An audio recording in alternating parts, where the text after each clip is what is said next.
आखिर बहू भी तो बेटी ही है। हमेशा से देखा गया है कि बहू और बेटी दोनों में भेदभाव यह सृष्टि का नियम सा हो गया है।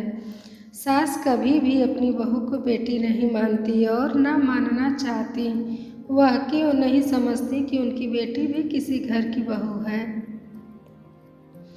घर में बहुत खुशी का माहौल छा गया जब सास को पता चला कि उसकी बहू के पाँव भारी हैं। घर में बहू से एक बेटी तो पहले ही थी, अब सास को बहू से बेटे की चाह थी।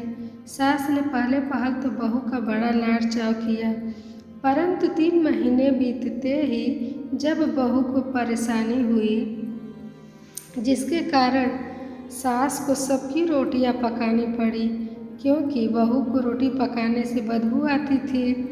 सास मन मार के रोटियां बनाती और पूरी रसोई घर को बिखेर कर आ जाती और फिर बहू से रसोई साफ करने को कहती। बहू बेचारी रसोई साफ करके कुछ खा भी नहीं पाती थी। 1-2 दिन तो ठीक चला, पर रोटी न बनाने से बचने के लिए सास ने बहू पर ही इल्ज़ाम लगा दिया कि काम से बचने के लिए बहू बहाना बनाती है।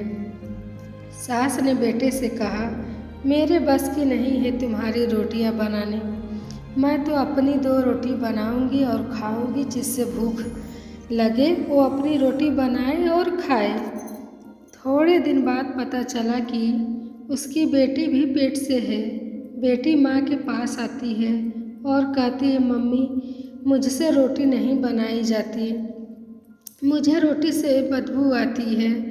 बेटी की बात सुनकर माँ बोलती है, बेटी अगर बदबू आती है तो रोटी मत बनाया कर, अपनी सास से कह दिया कर, वह बना देगी। बेटी तू ज़्यादा से ज़्यादा आराम किया कर, और अगर ज़्यादा ज़बरदस्ती करे तो कह देना मुझसे नहीं होगा ये सब। हम हैं तेरे साथ, कुछ ज़्यादा परेशानी हो तो यहाँ आ जाना। तुझे मैंने लाडों से झूले झुलाए हैं। मुझ में अभी इतना दम है कि तुझे रोटी बनाकर खिला सकूं।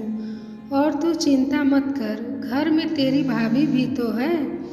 एक माँ अगर अपनी बेटी के लिए अच्छा सोच सकती है तो उस बेटी के लिए क्यों नहीं सोचती जो अपना घर, माँ बाप और पूरा परिवार छोड़कर आई हैं। एक माँ कैसे इतनी निर्दयी हो सकती है।